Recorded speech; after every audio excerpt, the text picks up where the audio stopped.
Corona সংক্রমণের হাত থেকে ছাত্রছাত্রীদেরকে বাঁচানোর জন্য রাজ্য সরকার অনলাইন ক্লাস এবং লাইভ ক্লাস করার ব্যবস্থা নিয়েছেন বৈদ্যুতিক চ্যানেলের মাধ্যমে। বিগত 19শে এপ্রিল থেকে শিক্ষা দপ্তর অনলাইনে ক্লাসের ব্যবস্থা করেছেন। আমি আশা করি তাতে রাজ্যের ছাত্রছাত্রীরা লাভান্বিত হয়েছেন। আর দ্বিতীয় 6 জুন থেকে বৈদ্যুতিক চ্যানেলের মাধ্যমে লাইভ ক্লাসের ব্যবস্থা করা। আমি আশা করি এই ক্লাসগুলো সমস্ত ছাত্রছাত্রীরা অ্যাটেন্ড করবেন এবং তার সুফল রাজ্যের সমস্ত ছাত্রছাত্রীরা এবং তার পরিবারের সদস্যরাও পেতে সক্ষম। আজকের এই পরিস্থিতিতে কোনোভাবেই রাজ্য সরকার ঝুঁকি নিয়ে ক্লাস বা স্কুল খোলার ব্যাপারে সিদ্ধান্ত নিতে সক্ষম নয় যতদিন পর্যন্ত না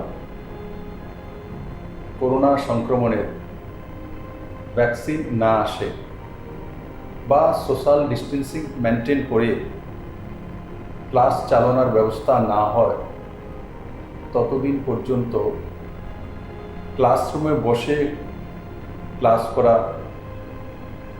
সম্ভব নয়। তার জন্য শিক্ষা দপ্তর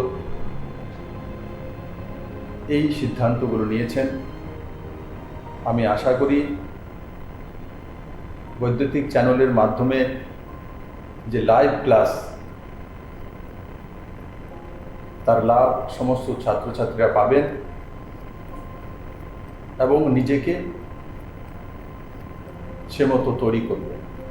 করোনা সংক্রমণ রোধে রাজ্য সরকার বিদ্যালয়গুলিতে পঠন পাঠন বন্ধ রাখতে বাধ্য হয়েছে। এতে ছাত্রছাত্রীরা নিয়মিত শ্রেণী শিক্ষা অনুসরণ করতে অসমর্থ হচ্ছে।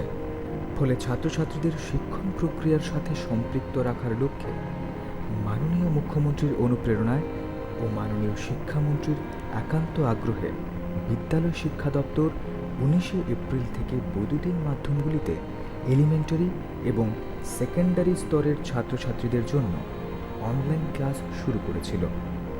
পরবর্তী সময়ে ছাত্রছাত্রীদের অনলাইন ক্লাসের প্রতি আরও মনোযোগী করতে লাইভ ক্লাসও চালু করা হয়েছে, যাতে ছাত্রছাত্রীরা শিক্ষক শিক্ষিকাদের সঙ্গে সরাসরি কথা বলে তাদের কৌতূহল মিটিয়ে নিতে পারে। দপ্তর আশা করছে রাজ্যের ছাত্রছাত্রীরা এই লাইভ ক্লাস থেকে উপকৃত হবে। তাহলে ছাত্রছাত্রীরা নিশ্চয়ই তোমরা ক্লাসগুলিতে অংশগ্রহণ করবে। সকল অভিভাবক ও শিক্ষক শিক্ষিকাদের অনুরোধ করা হচ্ছে যে তারা যেন ছাত্রছাত্রীদের পূর্ব নির্ধারিত সূচি অনুযায়ী বৈদ্যুতিন মাধ্যমগুলিতে সরাসরি সম্প্রচারকৃত ক্লাসগুলি দেখে তার জন্য যথোপযুক্ত ব্যবস্থা গ্রহণ করেন। সবাই ঘরে থাকুন, সুস্থ থাকুন। প্রিয় ছাত্রছাত্রী এবং অভিভাবকবৃন্দ, করোনার সংক্রমণের কারণে দীর্ঘদিন ধরে স্কুল বন্ধ রয়েছে, আমরা সবাই জানি। কিন্তু আমাদের ছাত্রছাত্রীরা যেন শিক্ষার সাথে যুক্ত থাকে সেজন্য শিক্ষা দপ্তর বিভিন্ন কর্মসূচি গ্রহণ করেছে। গত 19শে এপ্রিল থেকে আমরা 3 মে পর্যন্ত 15 দিন কন্টিনিউ 13টা প্রাইভেট চ্যানেলে আমরা রেকর্ডিং অনলাইন ক্লাস করিয়েছি এবং পরবর্তী সময় 6 জুন থেকে শুরু হয়েছে, 15 জুন পর্যন্ত শেষ হয়েছে। 10টা প্রাইভেট চ্যানেল তারা অনলাইন ক্লাস নেওয়া হয়েছে এবং লাইভ টেলিকাস্ট শিক্ষক শিক্ষিকারা ডাইরেক্ট টেলিকাস্ট করছে। এখন আবার 22 জুন থেকে শুরু হতে যাচ্ছে, 1 মাস ব্যাপী 22 জুলাই পর্যন্ত আবার শুরু হবে অনলাইন ক্লাস, লাইভ টেলিকাস্ট। শিক্ষক শিক্ষিকারা এতে অংশগ্রহণ করবে। আমি প্রত্যেক ছাত্রছাত্রীদের অনুরোধ করব এই সময় যেন যাতে আমাদের শিক্ষক শিক্ষিকারা যা টেলিকাস্ট করছে সেটার সাথে যেন তারা ফলো করে, এটা আমি অনুরোধ করব।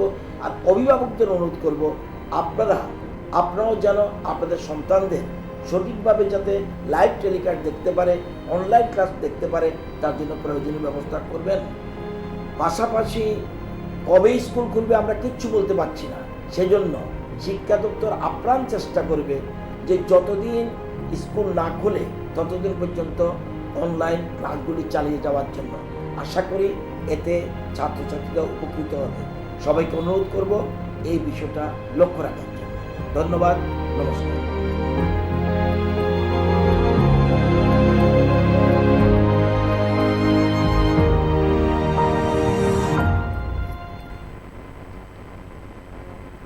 নমস্কার, স্বাগত জানাই মৃণালিনী এএনএন। আশা করি সকল ছাত্রছাত্রীরা একদম প্রস্তুত তোমাদের লাইভ অনলাইন ক্লাস শুরু করার জন্য।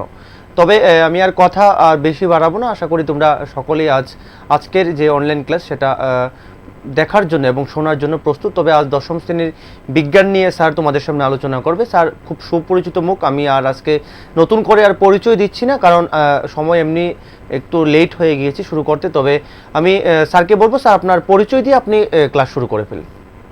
নমস্কার, আমি সৌরভ চক্রবর্তী। আমি আজকে I will be starting about the digestive process which I will continue and wrap up the whole thing today. ধন্যবাদ স্যার আপনাকে, আপনি শুরু করতে পারেন।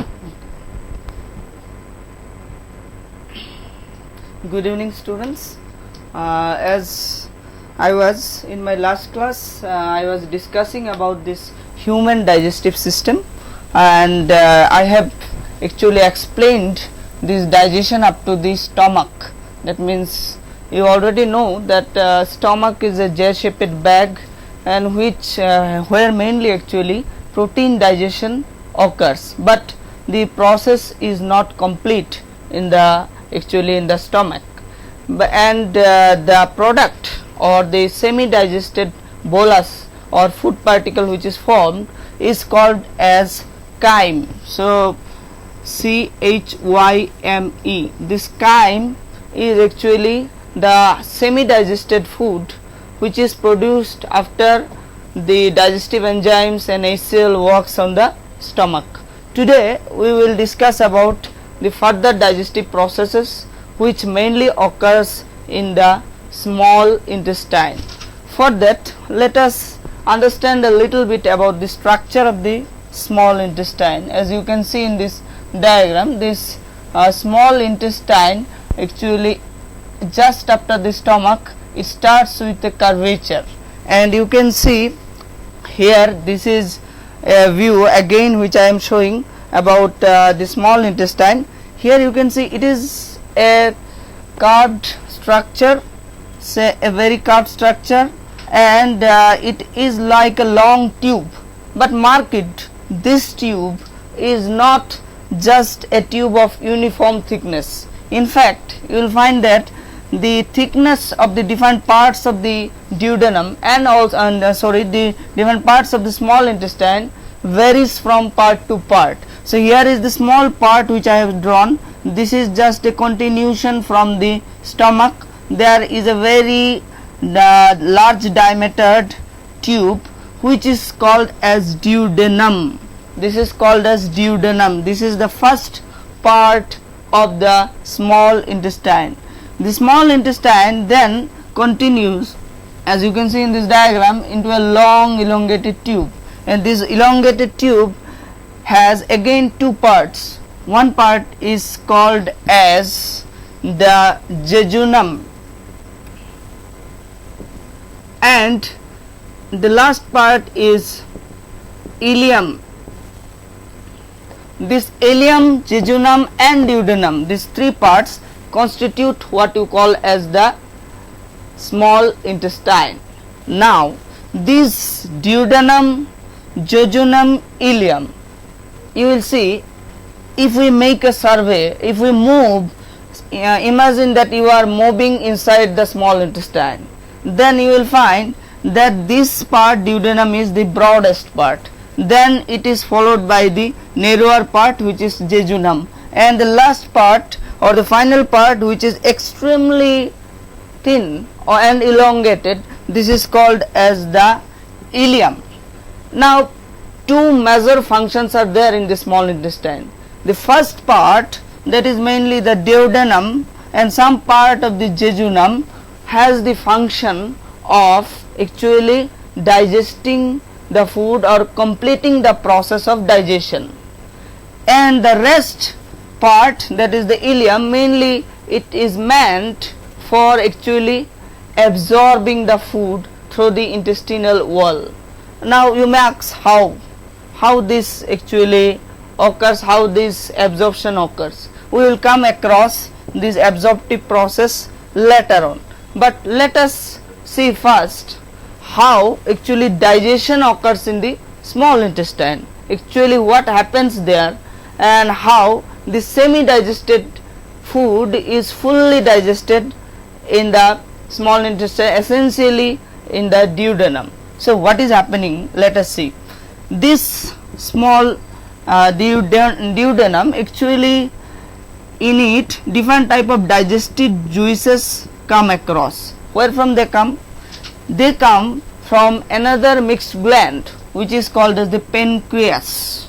The pancreas is a mixed digestive gland, and as you might be studying in higher classes also, it does have endocrine function also. That means secretion of some hormones like say insulin, glucagon, but also it actually digests some of the, or it helps in digestion through secretion of certain enzymes. Now it may come to your mind, what are these enzymes? What are these enzymes? Enzymes are actually said to be biological catalysts. Now you may ask, sir, what is a catalyst again? Catalyst is something which will actually help to increase or decrease the reaction rate, but itself the catalyst will not be used up in a reaction. So such type of substances are called catalysts. So enzymes are what? Biological catalysts, because they are produced in biological systems, they work in the biological systems. What they do? Actually they, suppose you don't have any enzymes in your body, now it would have taken months and months to digest one single meal. So interestingly, by that time your blood and other things would have been poisoned. So enzymes are a boon, so they increase the rate of the reaction. So the pancreas produces certain enzymes, and essentially juice which contains mixture of different enzymes like the trypsinogen, chymotrypsinogen, amylase, lipase, different types of enzymes are there. And you know, our food contains different type of principles, active principles, means you don't only take rice, you take dal, you take other proteinaceous food, you take fat, you take different type of things. Now you need to digest most of them, it is to be digested, so you require different type of enzymes. You require protein digesting enzymes. Already you have an exposure to one protein digesting enzyme in the stomach, that is called, you know, this is called pepsin. The inactive form is called pepsinogen, activated by HCl, which is called pepsin, which actually works on different proteins. Okay, but there are other proteins which are digested by some other enzymes which work in the small intestine, for example trypsinogen, chymotrypsinogen. Now there is a difference between the environment in the stomach and the environment in the duodenum. What is the difference? In the stomach the environment is acidic. You may ask, why sir? You know it, you know the answer. It is acidic because there is HCl, hydrochloric acid, makes the environment of the stomach acidic, and only the acidic enzymes which work best will actually work there in the stomach. But as we move to the small intestine, essentially the first part, duodenum, the environment becomes alkaline. What is this alkaline? That alkaline means then the pH becomes more than 7, it becomes basic. Now where from? Why it suddenly it become basic? The answer is that there is another gland in your body which actually is near to your small intestine. That gland is called as the liver. In fact, the largest gland of your body, weighing almost 1.2 to 1.5 kg, largest gland of your body. This liver is said to be the metabolic hub. All the chemical reactions, conversions, a lot of things happen in the liver, and the liver cells are called the hepatic cells. HEPATIC. These are called hepatic cells. These hepatic cells form the largest gland, which is called liver. Liver does a lot of functions that is not of our concern in this class, but it produces a very important juice that is called bile. What it produces? It produces bile juice. It is an alkaline juice, and this bile juice actually, although produced in liver, but it is temporarily stored in what you call as the gallbladder.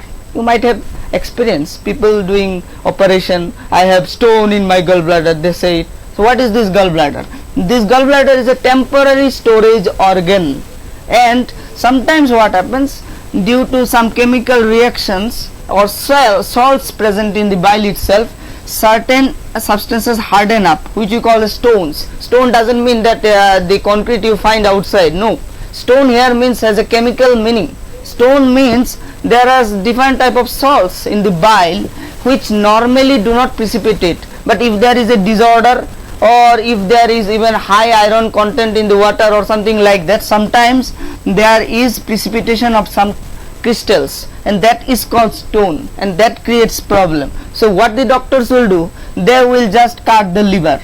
Sorry, not liver. If you cut the liver, the human being will not survive. What they will just remove the gallbladder, which is a temporary storage organ. Then what they do, actually they directly link it with your small intestine, this liver. Since bile is produced in liver, it can directly go to the intestine. And what is the function of this bile? This is the question. First thing, as I told you, it is a mixture of different type of salts, different type of pigments. What is, say, bilirubin. These pigments are what? Which gives you the yellow color of your stool. You might have seen the stool is yellowish green, sometimes a little bit greenish and yellow. This is because of the bile pigment which is present in bile, and these are excreted out. Okay, but the main function of the bile is to make the environment alkaline. This is one function. Next important function of the bile is called what you called as emulsification. I will write here, I will understand better. That is called emulsification. Of fats. Now what does it mean, emulsification of fats? Now fats are very large, and most of the enzymes cannot work on this large fat globules. So what they do, these bile salts or bile juice actually act like detergents. What they do, they break the fats into very small globules, small droplets of fats. Now what will happen, if the droplet, if one large droplet is converted into small droplet, physically breaking it, what will happen to the surface area? The surface area will increase. Suppose you want to boil a piece of potato, suppose you put the large whole potato in the boiling water, it will take some time to boil, but if you cut it into small pieces, then it will boil faster. Why? Because the surface area, the outer surface has increased in these blocks. So what will happen, more water and heat can easily enter and it can be easily boiled. So that is essentially what happens because of increase of the surface area. So actually the surface area increases of the small fat droplets, then ultimately enzymes can work. What type of enzymes? The class of enzymes which work on fats are called as lipases. They are called as lipases. So lipases can work best if the fats are emulsified, and that is why bile is such an important juice. But remember, bile doesn't contain any enzyme. It doesn't contain any enzyme. It doesn't do any physical changes.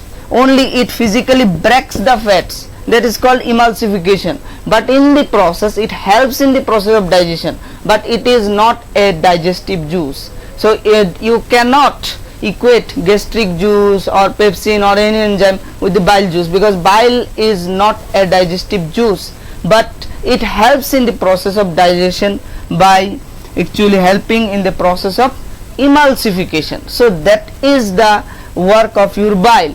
So we see we get a contribution of bile which comes through a duct. That is there is a duct through which the enzymes of the pancreas come, which is called pancreatic duct, and there is one from which bile comes. So there it is called hepatopancreatic duct, the common duct. After through the hepatopancreatic duct, actually the whole of the secretion comes up in the duodenum. Then in the duodenum itself there are again some enzymes which are secreted, a juice which is secreted, which is called intestinal juice. So what you have intestinal juice, you have pancreatic juice, you have bile juice, all of them coming together in the duodenum and helping in the process of digestion.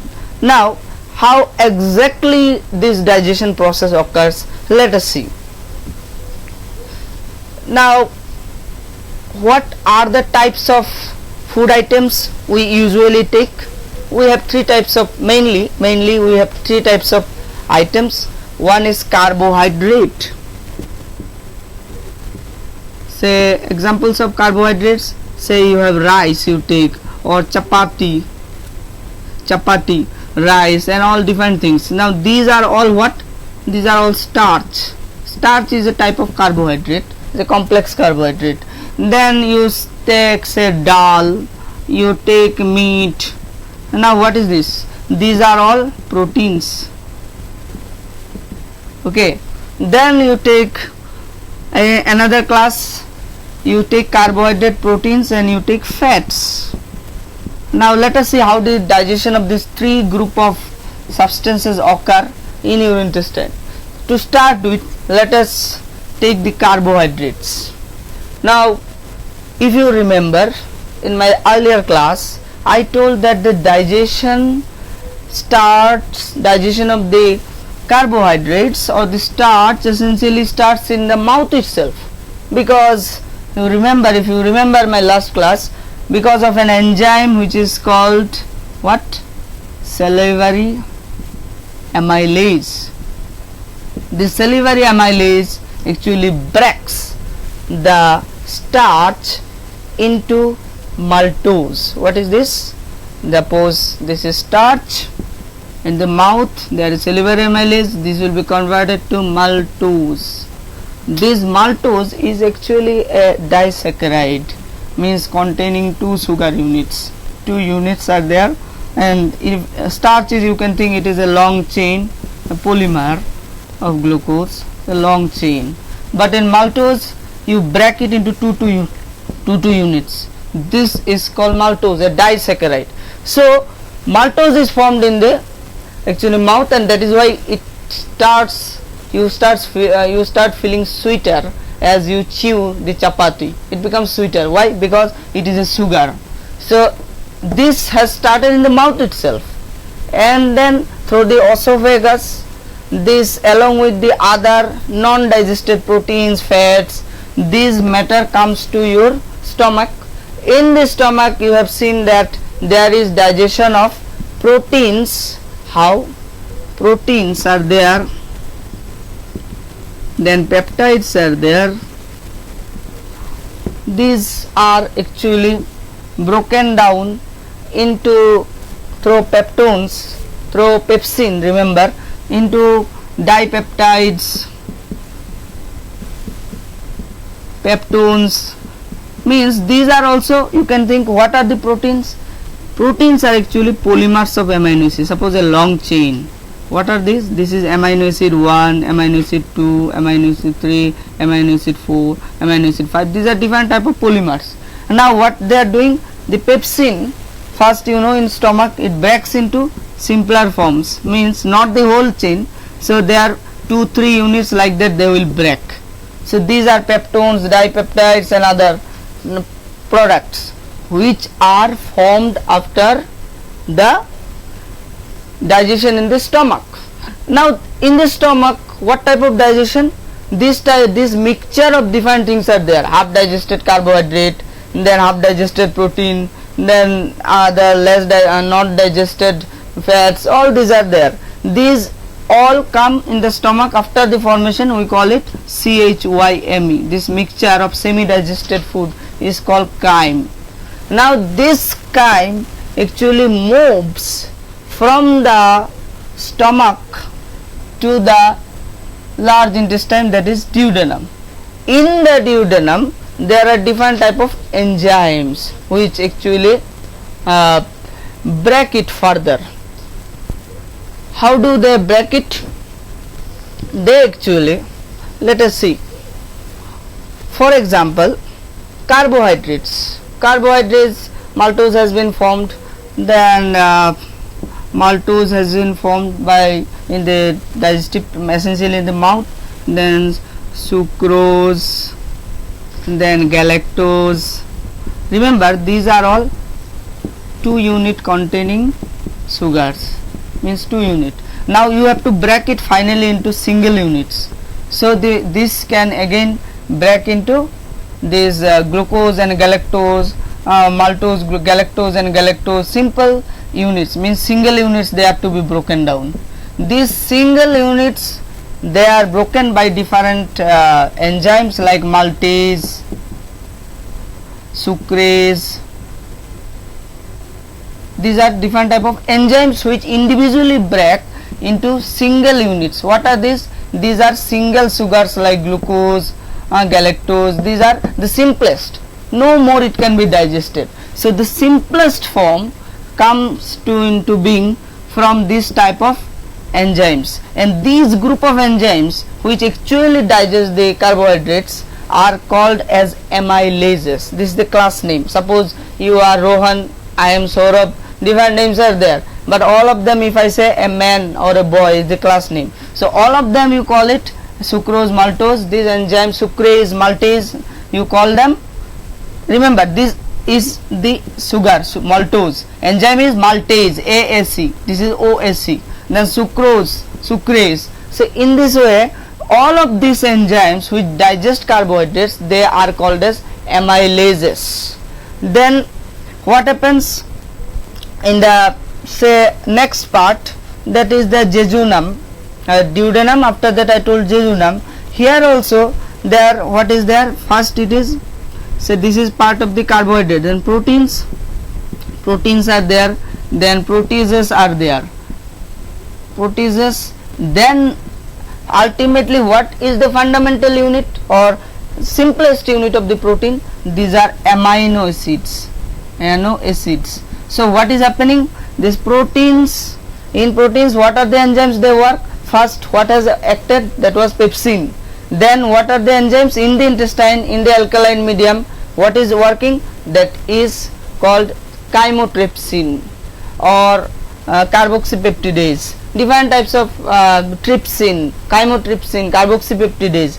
These are the different type of enzymes which will break the proteins into proteases. Then ultimately they are broken down into amino acids, the simplest form of the protein. That means the building block of the protein, which is easily, which is very small, which is the last ultimate product of protein digestion. This is produced by here in the duodenum and the jejunum. And regarding the fats, what is there? Fats or the lipids are actually broken down into lipids, triglycerides, and that is monoglyceride, Glycer, monoglyceride and diglyceride. These are what? These are the breakdown of lipids, but then again these monoglyceride and diglycerides can be broken into fatty acid and glycerol. So you can see what is happening. This ultimately this has broken down into fatty acid and glycerol. These are the ultimate products of the fat digestion. So what are the ultimate products? Say you have different type of sugars, you have different type of amino acids, you have different type of you have fatty acid and you have glycerol. These are the different types of the products which are ultimately produced in the duodenum and in the jejunum. But as I told you, in the jejunum, there is, after the jejunum there is another last part which is more coiled, which is called as ileum. So in the last part of the jejunum and ileum, these products are ultimately absorbed by the blood. Now you may ask, sir, how this absorb, how it is absorbed, what is the mechanism why it is absorbed? Now you can see that in the intestinal wall, that inside it, actually the mainly in the jejunum and the ileum last part, inside there are many folds. There are inside many folds. These folds are called as villi. These are called as intestinal villi. Now what is their use? These villi actually increases the surface area. Again the surface area is increased, so that the product which are produced after digestion, they are absorbed efficiently. So if you need something to be absorbed through a surface, you need to increase its surface area. That is essentially what happens in the case of this intestinal villi. So, and why it is absorbed? What is there inside? Inside the villi there are blood vessels. There are blood vessels which are called as lacteal, which are called lacteals. These blood vessels, actually through them blood flows. So through either through diffusion or say active transport, okay, or some other process like facilitated diffusion, these actually things are absorbed back. The details of this is not inside the scope of this class. So but they are being absorbed by these different processes, and ultimately the digested matter which comes in the jejunum, the liquid, simplified liquid, is called CHYLE. So after the digestion in stomach, what was produced? CHYME, chyme. That is stomach, after stomach digests the food, we call it chyme. Then this half digested food, again when it works on the intestine, it is worked on the intestine, then it is converted to the fully digested liquid which is called chyle.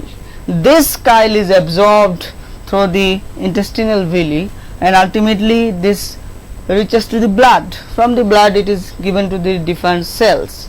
Okay, but not everything is digested. There are certain things which are not digested.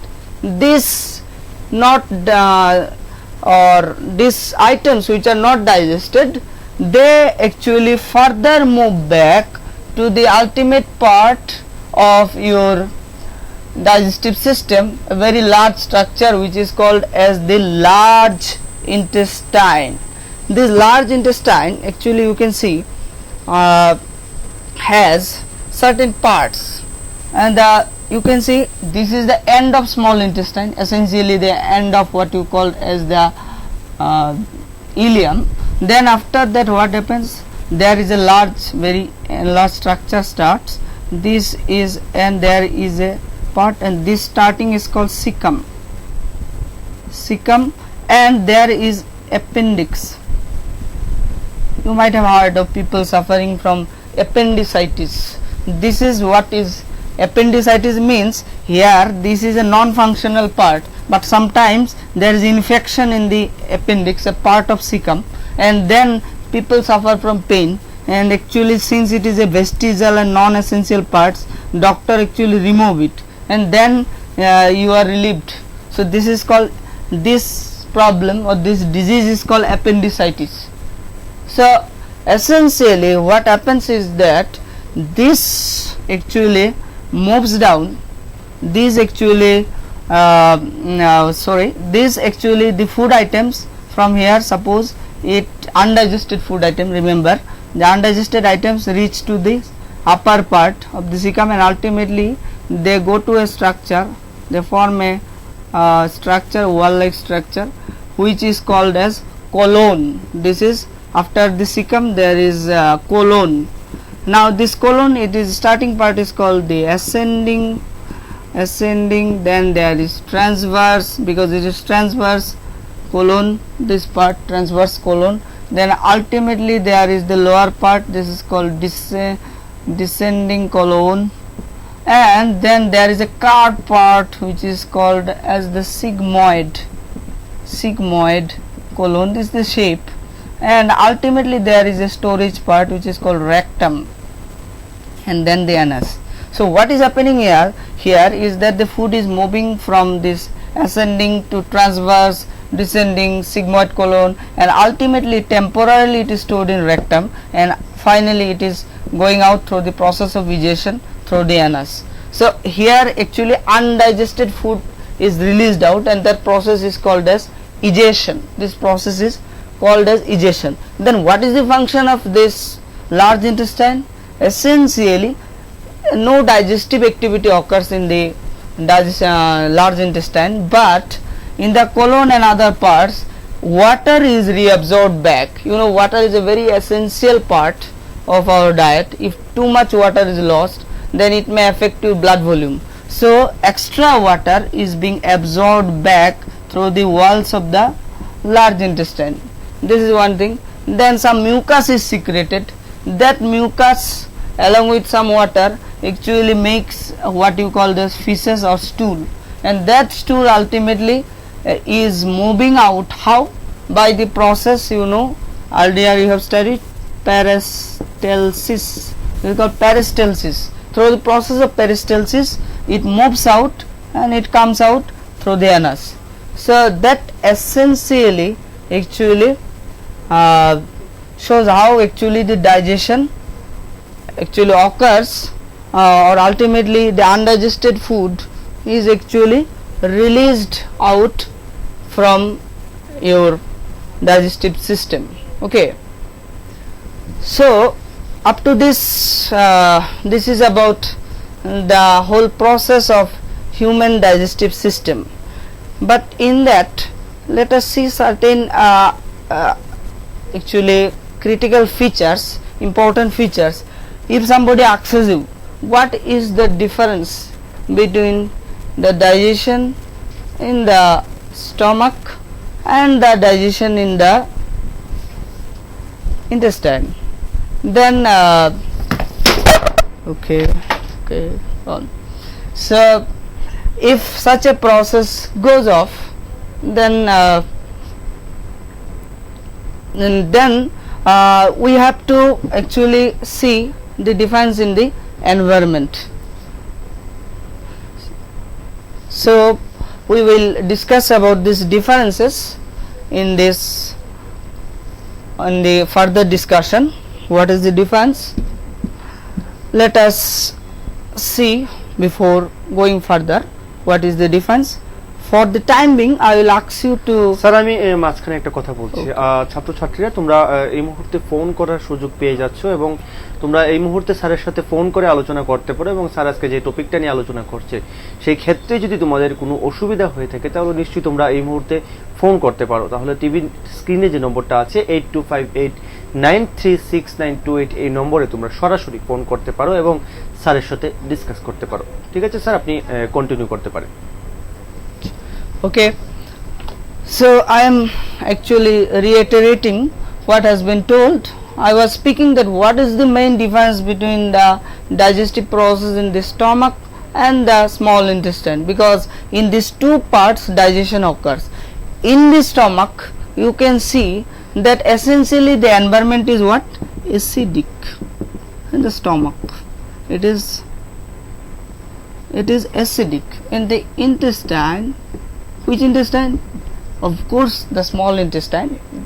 Large intestine doesn't have any digestive function. So here it is, in small intestine it is basic or alkaline. The environment is acidic here, basic here. Why here acidic? Because here there is HCl which is secreted by the oxyntic cells in the stomach. Here it is basic because there is bile which is actually produced by the liver and secreted by the gallbladder. So this is, bile is a, what you can say, it is a alkaline juice. Okay, then you have this another difference. What about the enzymes which are there in the stomach? Mainly two enzymes, there are some others but main two enzymes are pepsin and another enzyme is renin, that is milk digesting enzymes. There are mainly two enzymes are there and they work best in the acidic environment. Here there are different type of enzymes like trypsin, chymotrypsin. These are the different enzymes. Then there are other group of enzymes also. So the different types of enzymes are there. Mainly the stomach, the digestion is of proteins, but here what happens? Here it is completion of digestion. That means protein digestion is there, then there is carbohydrate digestion, then there is lipid, that is fat digestion. So all the digestive processes are being completed in the this small intestine. Then again another difference, in the stomach mainly there is very less or almost no absorption of the digested food, no absorption, because the digestion is not complete here. But here what is happening? Here after the digestive process, the what is essentially formed, that is called a chyle. This digested material is called chyle.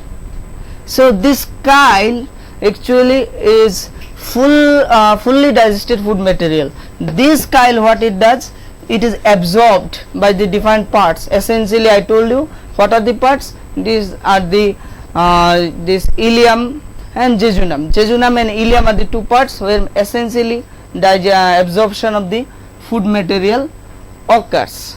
So with this you can see that there is quite a different environment between the digestive process in the stomach and the intestine. This is a very important question, important topic which often comes. That is why I have actually discussed this part.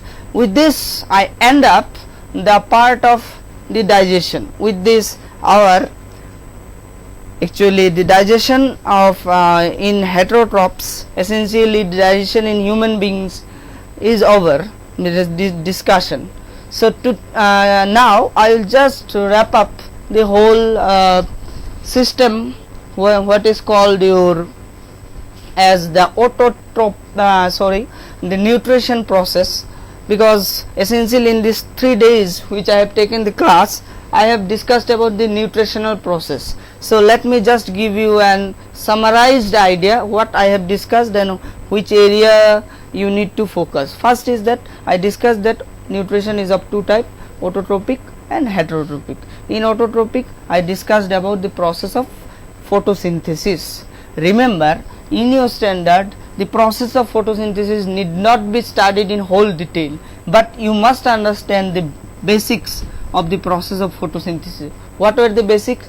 First was absorption of solar energy, then there was this conversion to this chemical energy, that is, and then ultimately there was that is production of ATP or this NADPH these things were there, and ultimately there is reduction of carbon dioxide to carbohydrate. So these are the three basic steps which occurs in the process of photosynthesis, the basics. Then I have discussed in detail what are the different type of experiments through which you know that these factors are required for light, for example chlorophyll, how they are required for the process of photosynthesis. This I have discussed, I need not repeat the same thing here, but here again remember that essentially the basis of any type of photosynthetic experiment is the starch test. So we do certain control experiments in which one set we give the factor which is required, in another set we don't give, and ultimately when we find that what is the, in which sample you have a starch, in which sample you have don't have a starch, that shows us that what are the factors which are required for the process of photosynthesis. Okay, that was the part of the autotrophic nutrition. In heterotrophic nutrition I discussed basically three types of heterotrophic nutrition. One was the holozoic, then there was saprophytic, saprophytic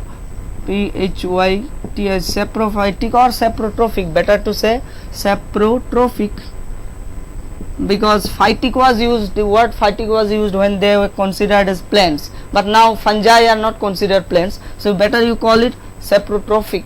And then there is another parasitic mode of nutrition. So I just touched the different aspects. For example, where complete digestive process occurs, holo means complete, I told you, that process is called holozoic mode of nutrition. Then I discussed about saprotrophic, that is those organisms in which digestion essentially occurs outside environment, in the outside environment, because digestive juices are secreted there, and after that the organism absorbs it. And a parasitic mode of nutrition in which there is a parasite and there is a host. The parasite actually don't kill the host essentially, but it derives the nutrition and shelter maybe in some cases, and then ultimately it develops itself or it grows. That is a parasitic mode of nutrition which harms the host and is benefited in the process. So this is a parasitic mode of nutrition. But as I told you, in all these processes, in all these three processes, all these organisms, none of them are they are producing their own food, so they have to depend on some other organisms, so they all come under heterotrophic mode of nutrition. Next I discussed about in detail about the holozoic mode of nutrition. What are the different steps of holozoic mode of nutrition? These are ingestion, then there is digestion, then there is absorption, then there is assimilation, and there is egestion. These are the various processes through which occurs in holozoic mode of nutrition. In that I have discussed about two examples. One was of the amoeba and another was of the human beings. Okay, in amoeba the digestive process was essentially what? The digestive process was actually intracellular, that is inside the cell, intracellular, and in human beings it was extracellular, because although it occurs in the body, but the digestion occurs in a cavity where the juices are secreted, that is the gut. So it is outside the cell, extracellular mode of digestion.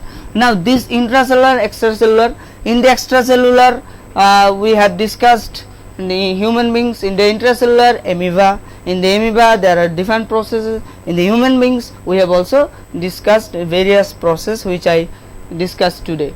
I think the process or discussion of the nutrition is complete with this.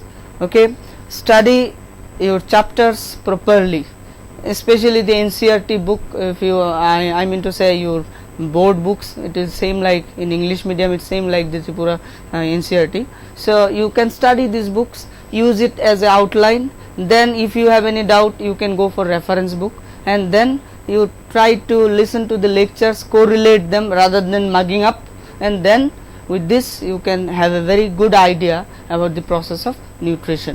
With this, I end up my presentation. I give a very good conclusion to all of you. Thank you and have a nice day, have a nice night. Thank you. Thank you. আশা করি sir আজকে যে টপিকটা নিয়ে তোমাদের সামনে আলোচনা করেছে সেটা তোমাদের খুব ভালো লেগেছে। তবে বিগত অনেক দিন ধরেই তোমরা আমাদের ক্লাসে বিভিন্ন ধরনের শিক্ষকের বা বিভিন্ন শিক্ষকের দ্বারা তোমরা কিন্তু শিক্ষক শিক্ষিকার দ্বারা বিভিন্ন অনলাইন ক্লাস বিভিন্ন টপিকের উপর তোমরা দেখছো। তবে আশা করি এতদিন ধরে যেভাবে তোমরা মনোযোগ সহকারে ক্লাস করছো, কারণ বর্তমান কিন্তু একটা করোনা মহামারী চলছে, সেই কারণেই কিন্তু রাজ্য সরকার এই সিদ্ধান্ত নিয়েছে এবং বিভিন্ন টিভি চ্যানেলগুলিতে সেই সিদ্ধান্ত অনুযায়ী অনলাইন ক্লাস শুরু হয়েছে। সেই অনুযায়ী আমাদের চ্যানেলেও শুরু হয়েছিল এবং বিগত 3 মাস ধরে তোমরা আমাদের চ্যানেলে সেই অনলাইন ক্লাস ফলো করছো। তবে লিস্ট অনুযায়ী আজকেই আমাদের এই অনলাইন ক্লাস এখানেই সমাপ্তি করতে হচ্ছে। তবে আশা করি যে সকল স্যার তোমাদের সামনে বা শিক্ষিকা তোমাদের সামনে আলোচনা করেছে তাদের যদি কোনো ক্লাস তোমরা বুঝতে অসুবিধা হয়ে থাকে তাহলে নিশ্চয়ই তোমরা আমাদের যে ইউটিউব রয়েছে, ইউটিউব অ্যাকাউন্ট রয়েছে মৃণালিনী এএনএন লিখবে, ওইখানে তোমরা প্রি রেকর্ডেড ওইটা পেয়ে যাবে। এছাড়াও আমাদের যে ফেসবুক অ্যাকাউন্ট রয়েছে এবং সেখানেও তোমরা মৃণালিনী এএনএন লিখবে, সেখান থেকেও তোমরা যেগুলি রেকর্ড হিসাবে রয়েছে সেগুলি তোমরা আবারও ফলো করতে পারবে। তবে আজ এখানে শেষ করতে হচ্ছে। এতক্ষণ বাড়িতে থাকুন, সুস্থ থাকুন এবং দেখতে থাকুন মৃণালিনী এএনএন। নমস্কার।